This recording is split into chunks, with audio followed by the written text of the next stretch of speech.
पूर्व राष्ट्रपति प्रणब मुखर्जी का आज राजकीय सम्मान के साथ दिल्ली में अंतिम संस्कार किया जाएगा। एलएसी पर विवाद के बीच चीन ने पूर्वी लद्दाख में फिर घुसपैठ की कोशिश की, जिसे भारत ने नाकाम कर दिया। चीन ने दावा किया कि भारतीय सेना ने एलएसी पार की, हालांकि भारत ने चीन के आरोपों को गलत करार दिया। देश भर के 660 केंद्रों पर इंजीनियरिंग कॉलेज में एडमिशन के लिए जेईई मेन आज से शुरू होगी। बीजेपी ने कांग्रेस को घेरते हुए दावा किया कि राजीव गांधी फाउंडेशन को मेहुल चोकसी और जाकिर नाइक की संस्था से लाखों रुपए मिले। रिया चक्रवर्ती को आज फिर सीबीआई ने पूछताछ के लिए मुंबई के डीआरडीओ के गेस्ट हाउस बुलाया। जम्मू कश्मीर के सोपोर में आतंकवादियों ने ग्रेनेड से हमला किया, जिसमें 2 पुलिसकर्मी घायल हो गए। मुंबई में एक बेकाबू कार ने सड़क किनारे खड़े 8 लोगों को रौंद दिया, जिसमें 4 लोगों की मौत हो गई, जबकि 4 लोग घायल हो गए। रक्षा मंत्रालय ने पिनाका रॉकेट लॉन्चर खरीदने के लिए 2580 करोड़ का समझौता किया। देश में 24 घंटे में कोरोना के 78,512 नए केस सामने आए। सुप्रीम कोर्ट ने अवमानना के मामले में प्रशांत भूषण पर 1 रुपए का जुर्माना लगाया, लेकिन जुर्माना नहीं भरने पर उन्हें 3 महीने की जेल होगी और वो 3 साल तक वकालत भी नहीं कर पाएंगे। सुप्रीम कोर्ट ने अवमानना मामले में विजय माल्या की पुनर्विचार याचिका खारिज कर दी। केंद्र ने विदेशी उड़ानों पर लगी रोक 30 सितंबर तक बढ़ा दी है। गृह मंत्री अमित शाह को पूरी तरह ठीक होने के बाद एम्स से छुट्टी मिल गई। कोरोना के खतरे को देखते हुए सिंगापुर कई विदेशी कर्मचारियों को वापस उनके देश भेज सकता है, जिनमें भारतीय भी हो सकते हैं। सुप्रीम कोर्ट ने शराब कारोबारी विजय माल्या को 5 अक्टूबर को दोपहर 2 बजे अदालत में हाजिर होने का आदेश दिया। जापान के पीएम शिंजो आबे ने पीएम मोदी का शुक्रिया अदा किया। बेहतर स्वास्थ्य के लिए पीएम मोदी ने उन्हें ट्वीट कर शुभकामनाएं दी थी।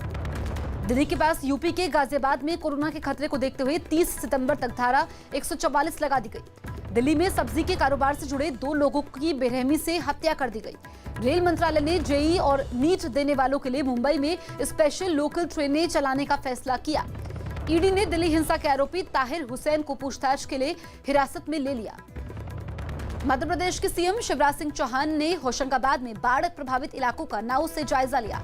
पाकिस्तान ने जम्मू में सीमा के पास गोलाबारी की, जिसका सुरक्षा बल ने मुंहतोड़ जवाब दिया। हरियाणा में अजय सिंह चौटाला को जननायक जनता पार्टी का अध्यक्ष चुना गया। जम्मू कश्मीर के रियासी में पुलिस ने आतंकवादियों की मदद करने के 3 आरोपियों को पकड़ लिया। राज्यसभा के उपसभापति के लिए 14 सितंबर को चुनाव होगा। मौसम विभाग ने पश्चिम राजस्थान और गुजरात के कच्छ में भारी बारिश का अलर्ट जारी किया। दिल्ली सरकार ने एलएनजेपी अस्पताल में 22 मंजिला नई इमारत बनने का ऐलान किया, जिसके बाद अस्पताल में 1500 से ज्यादा नए बिस्तर जोड़े जाएंगे। जम्मू कश्मीर के बारामूला में सुरक्षा बल ने आतंकवादियों के ठिकाने से काफी मात्रा में हथियार बरामद कर लिए। यूपी के मंत्री मोहसिन रजा कोरोना पॉजिटिव पाए गए, जिसके बाद उन्होंने अपने संपर्क में आए लोगों से भी अपनी कोरोना जांच करवाने की अपील की। दिल्ली सरकार ने कोरोना संकट में निजी स्कूलों को ज्यादा फीस नहीं वसूलने की चेतावनी दी। उत्तराखंड के पिथौरागढ़ में चीन सीमा के पास तैनात सुरक्षा बल के कुछ जवान कोरोना की चपेट में आ गए। हिमाचल प्रदेश सरकार ने कोरोना नियमों के साथ नीट और जेईई परीक्षाएं करवाने के लिए पूरी तैयारी होने का दावा किया। यूपी के पीलीभीत में पुलिस के सामने किन्नरों के 2 गुटों में हुई मारपीट का वीडियो वायरल हो गया। मध्य प्रदेश के सीहोर में बाढ़ में फंसे 50 से ज्यादा लोगों को हेलीकॉप्टर की मदद से बचाया गया। यूपी के आगरा में पुलिस ने मुठभेड़ के बाद 2 बदमाशों को गिरफ्तार कर लिया। राजस्थान में बीजेपी के 2 और कांग्रेस के 1 विधायक की कोरोना रिपोर्ट पॉजिटिव आई। जम्मू कश्मीर के बारामूला में आतंकवादियों ने सेना के काफिले पर ग्रेनेड से फेंका, जिसमें 6 नागरिक घायल हो गए। लालू यादव के खिलाफ रांची हाईकोर्ट में याचिका दाखिल की गई, जिसमें उन्हें जेल में रखने की अपील की गई।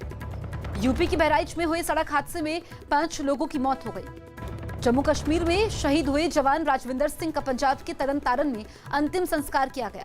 केंद्रीय मंत्री नितिन गडकरी आज यूपी में हाईवे से जुड़ी 11 परियोजनाओं का उद्घाटन करेंगे। केंद्र के निवेश के बाद चंडीगढ़ प्रशासन ने रात को कर्फ्यू हटाने का फैसला लिया। लद्दाख में 4.3 तीव्रता के भूकंप के झटके महसूस किए गए।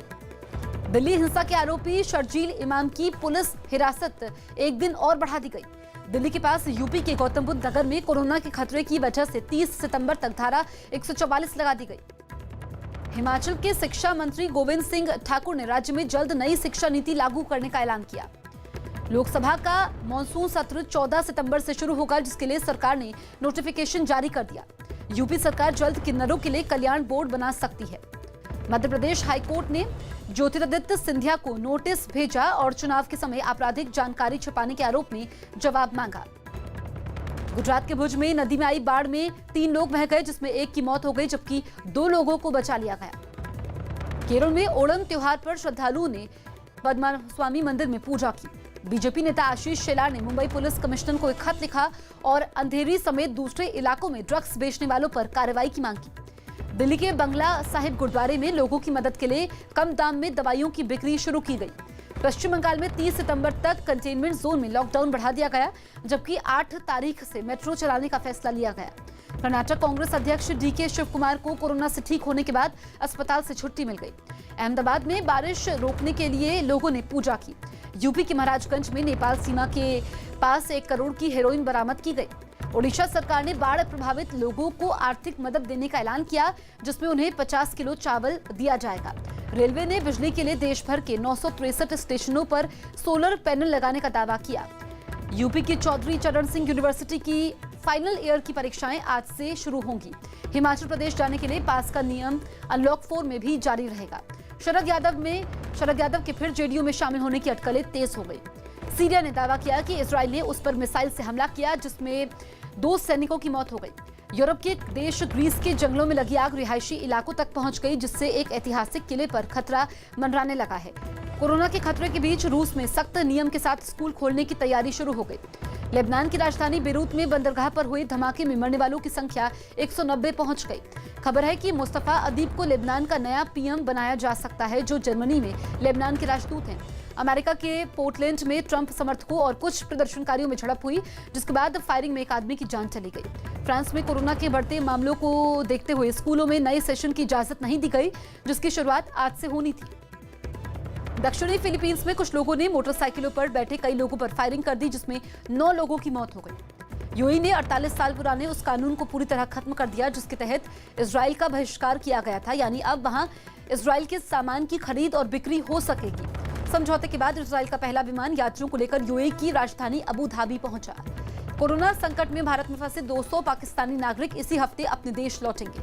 अमेरिकी राष्ट्रपति डोनाल्ड ट्रंप ने जापान के पूर्व पीएम शिंजो आबे की तारीफ की और उन्हें वहां का अब तक का सबसे बेहतर पीएम बताया। तुर्की ने 51 पाकिस्तानी नागरिकों को जबरन उनके देश भेज दिया, जिन पर वहां अवैध तरीके से रहने का आरोप था। सिंगापुर की संसद में भारतीय मूल के प्रीतम सिंह विपक्ष के नेता बने। लंदन में पाकिस्तान के खिलाफ प्रदर्शन हुआ, जिसमें बलूचिस्तान का मुद्दा उठाया गया।